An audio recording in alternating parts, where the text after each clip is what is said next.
Now this year, we've seen rising food prices help spark political revolutions.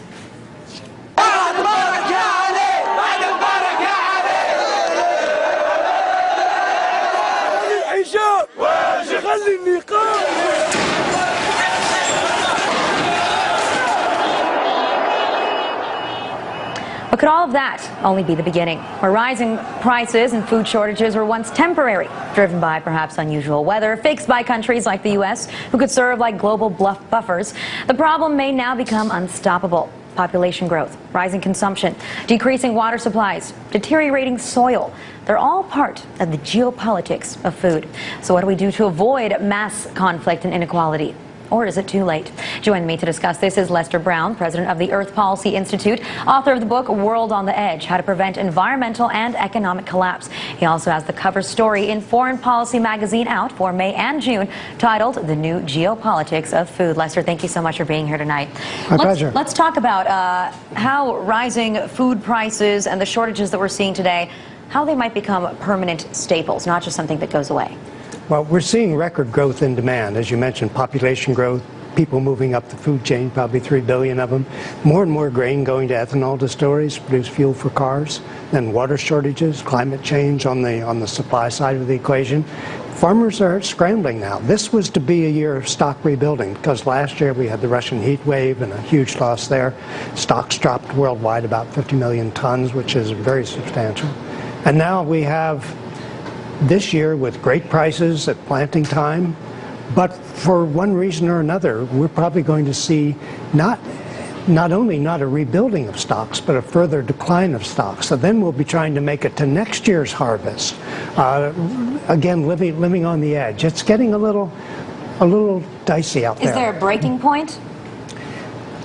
These tipping points or breaking points are difficult to anticipate. We know that rising food prices have played some role in North Africa and the Middle East and the political unrest there. It's not always easy to tell exactly how much. But we also know that rising food prices create political instability and eventually failing states. And that's one of my concerns, is that the number of failing states gets longer and longer. We know the number of hungry people in the world is increasing. It was going down for decades, but then the last several years it's been going up.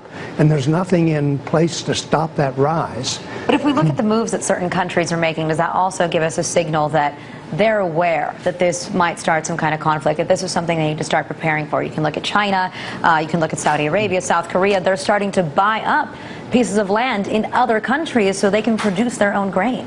Yeah, this land grabbing is a huge thing. All these land acquisitions, which is what the diplomats call them, or land grabs, which is what the NGOs call them, who are opposing them. But huge areas now worldwide, a World Bank tabulation indicates that the area of land acquisitions in other countries now exceeds the area in wheat and corn combined in the United States. So it's not trivial. So what happens to those local populations?